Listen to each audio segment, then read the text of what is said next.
Welcome to renttv. This is microphone therapy. I would like to think this is our second session. And today I want to talk about free will. So I was deep in thought last night and I was just thinking about some stuff.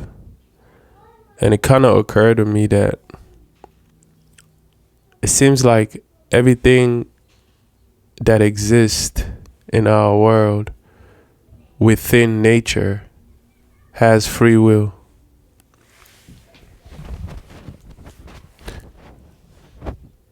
The plants have free will when you really think about it. Like if you plant two seeds, there could be two identical seeds that you plant the exact same way. Those two seeds are not going to grow the same. Those two plants are not going to come out the exact same. It seems each has its own will to grow and sprout however it does wishes to do that. And that's what plants. That's them exercising free will in a way. If you look at the ocean, things like tsunamis, the weather, tornadoes, and all these things, that's nature exercising its free will where, yeah, they have things that can kind of predict when these things are going to happen, but you can only predict so much. You can never predict how severe it's really going to be. The accuracy is never 100%. And anything that doesn't have 100% in it, whatever that space of error that's left in, which is what they call space of error, which is actually crazy, is actually just the space open for that thing, person, or whatever it is that exists in nature to exercise its free will.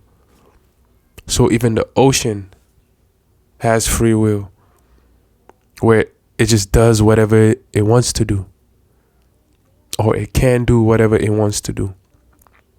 Even the ground, every pebble is different. No two pebbles are the same. There's things like earthquake and all those things. That's the earth exercising its free will. And it's the same for every animal.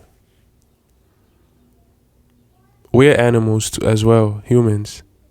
But it's the same for every animal, from a dog to a cat to a lion to an ant. They all exercising free will. A lion can choose to do what a lion wants to do. You could train a dog as much as you want to train a dog. But guess what? A dog is always going to do, or a dog has the power to choose to do what a dog wants to do.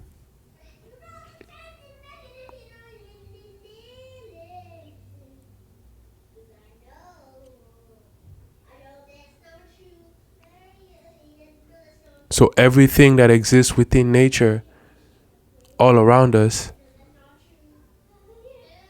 has free will, or has the power to exercise free will, if they choose to exercise free will. I don't have to elaborate on humans having that ability as well. Regardless of what you do to a human being, regardless if you try to train a human being, it doesn't matter. It's the same thing. They still have the power to exercise free will.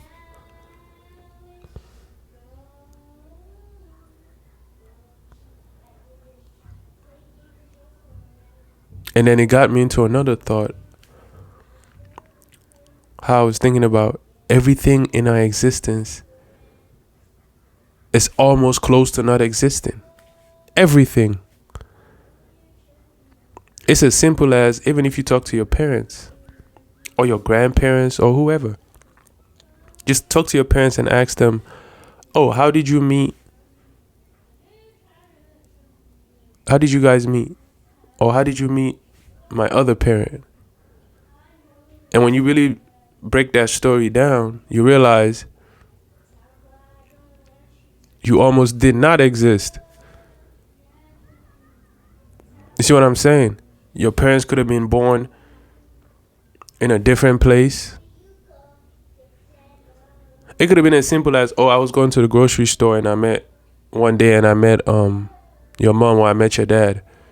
What if they didn't go that day to the grocery store? What if they were on their way there and something happened? Just like it happens every day where you were supposed to go somewhere and something happened where you didn't go. Or you weren't even supposed to go somewhere and something happened where something crazy just happened where you went. And when you went, something happened that triggered a whole bunch of reactions, domino effect, until either someone else exists or now you have an opportunity which push you in a place where something can exist. So it's like we're living in this space where everything is almost close to not existing. It was close to not existing. It is close to it not existing. And it seems like it's close to not existing even in the future. It's like that's the realm we exist in every second. So it's like you appreciate, or you should appreciate, life a little more. Or just the beauty of everything that's around you and everyone that's around you. Even at their lowest of lows, even at their worst of worst, it could be way worse. Because we're all just blessed to be here. Life really is a gift when you really think about it like that. No matter how bad it gets, like, it really is a gift. Like, we were all close to not existing all this. And no matter how dark life gets sometimes, even if it was the smallest light that you had at one point or you seen at one point, that's a reason enough for even the bad to not seem that bad. And even if everything around you might not be going great or as you plan, someone else is living a blessing. Oh, I don't like blessing. It sounds like being less. Someone else is living more.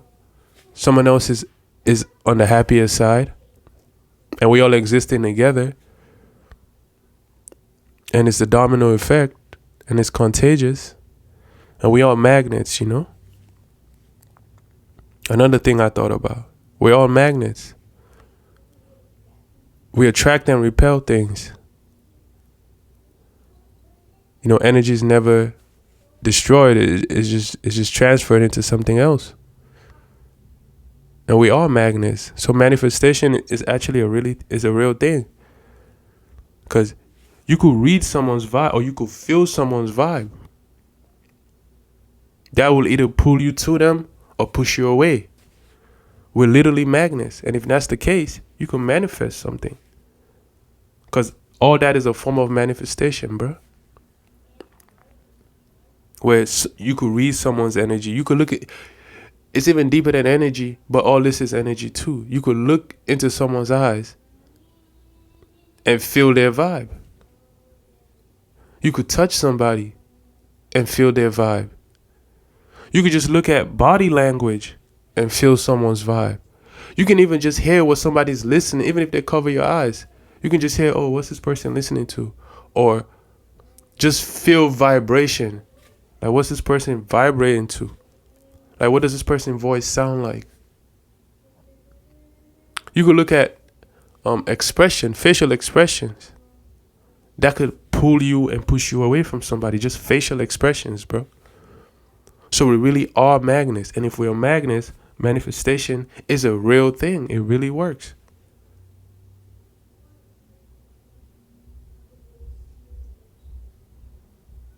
So it's like what you bring around your space, or sometimes, because we all have to exist with everybody at once in this world that we're living in, sometimes you don't have to have something in your space.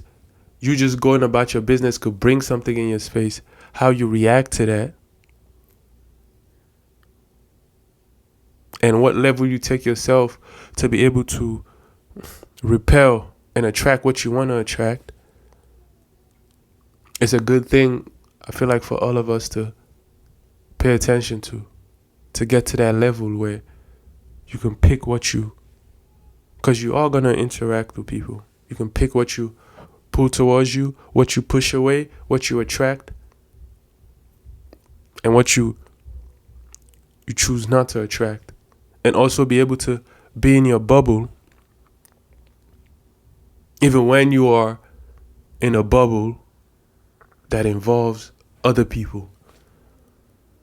Where it's like you could be in a room where the energy in the room doesn't necessarily have to be your energy.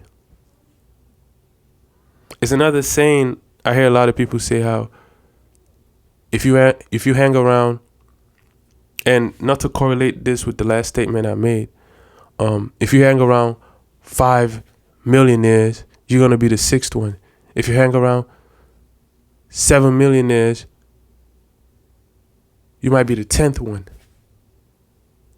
You might be the 11th one. You might be the 20th one. But that's vice versa. If you hang around 7 people, I'm not gonna say broke, because that's just a state you're in at the moment. It's not a permanent thing. Being broke is not a permanent thing. It's just the state you're in at that moment. So that state could change any second. And so that I won't say around. But if you hang around people with negative thoughts, if you hang around 7 people with negative thoughts, you might be the 8th one. And you could, like I was saying earlier, you could try to be the person who you could repel and attract what you choose to attract.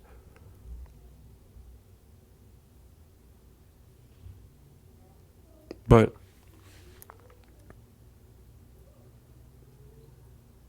you might need microphone therapy.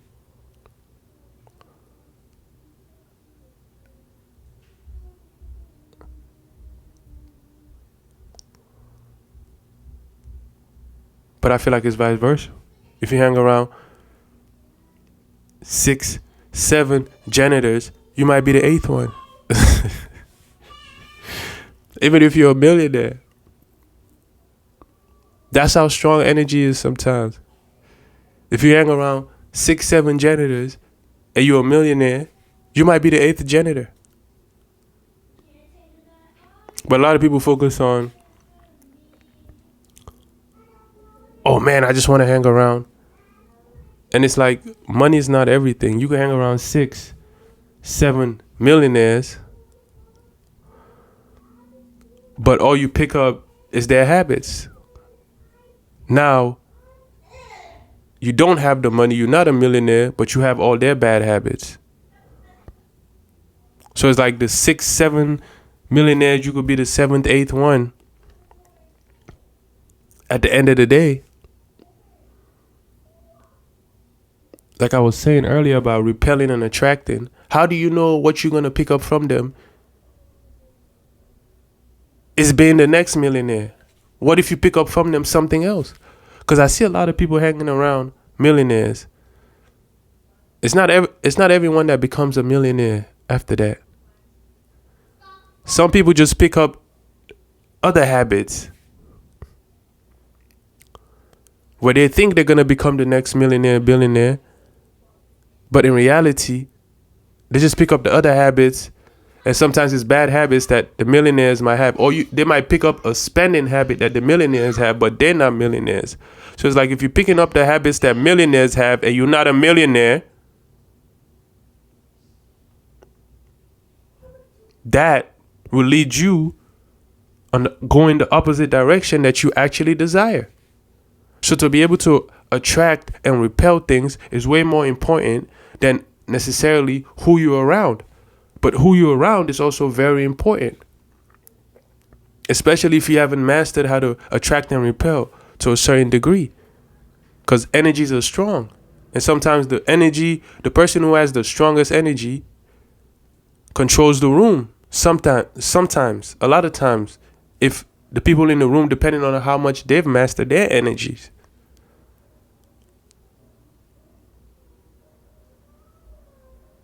You get me? And I feel like more of the reason why millionaires would hang around each other would be more so because their energies align in a certain way,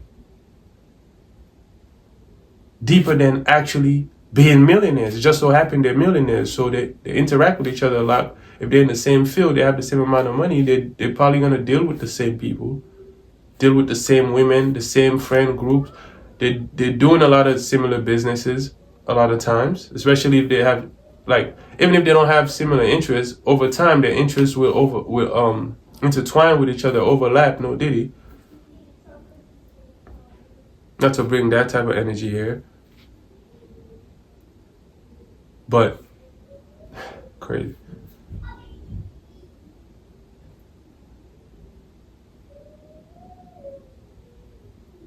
So it's more than just the money thing.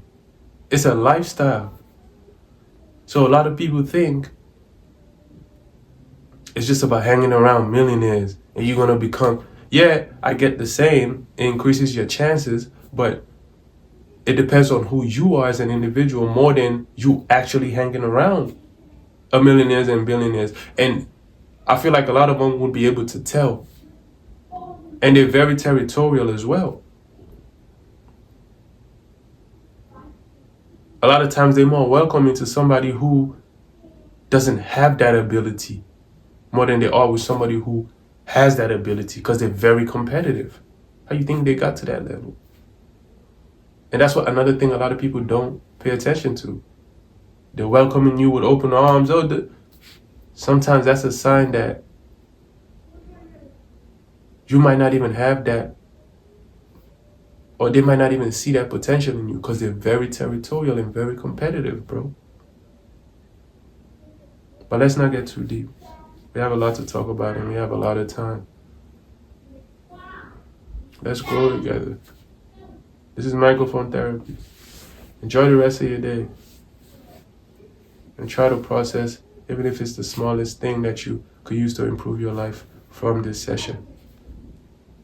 I would appreciate it. Have a great day.